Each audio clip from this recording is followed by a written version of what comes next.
العقيد أحمد بوقرة سي محمد.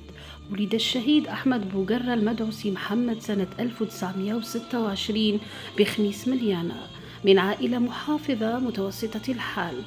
تابع تعليمه الابتدائي بالمدرسة الفرنسية وحفظ القرآن الكريم ومبادئ الدين الإسلامي، ثم رحل إلى تونس للدراسة بجامعة الزيتونة سنة 1946.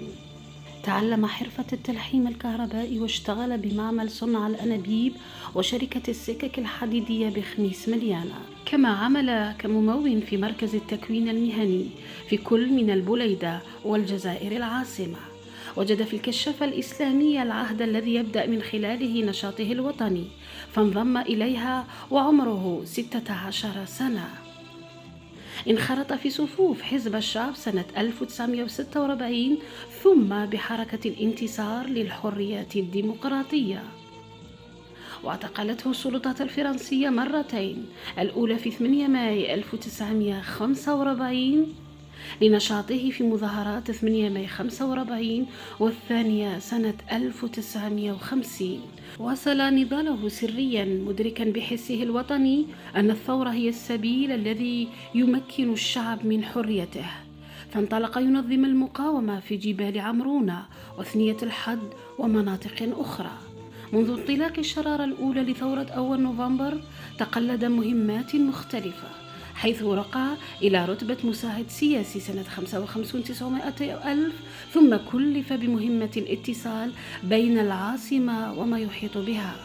شارك في العديد من المعارك التي كانت الولاية الرابعة ساحة لها، كل من بوزقزة، وادي الملاح، ووادي الفضة وغيرها من المناطق الشاهدة على ما يفعله الشهيد ورفقائه.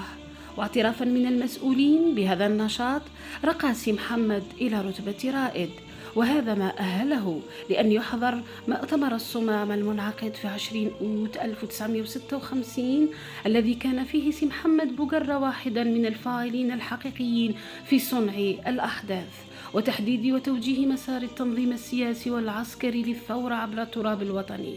كما شرفه المؤتمر ليكون قائدا سياسيا وعضوا فاعلا ضمن مجلس الولاية الرابعة. لم يكن سي محمد رجلا عسكريا فحسب، بل كان لشخصيته بعدا اجتماعيا تمثل في النشاط الذي كان يقوم به من أجل تحقيق التلاحم بين المناضلين القادمين من الأرياف والمدن. رقى سنة 1958 إلى رتبة عقيد قائدا للولاية الرابعة. استشهد رحمه الله في معركة أولاد بوعشرة بتاريخ 5 ماي 1959.